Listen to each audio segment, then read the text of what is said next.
Episode 1, Construction Mistakes. What mistake was made here? This is a monolithic slab that should be poured in one day so that the entire slab structure is a single unit.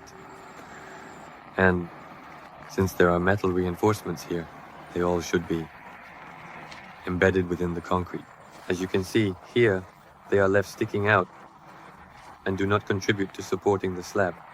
And even if concrete is poured here later, it will just be on top, ambonato, and will not be part of this monolithic unified structure.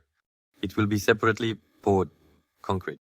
Therefore, make sure that when your slab is being poured, it is completely filled and level.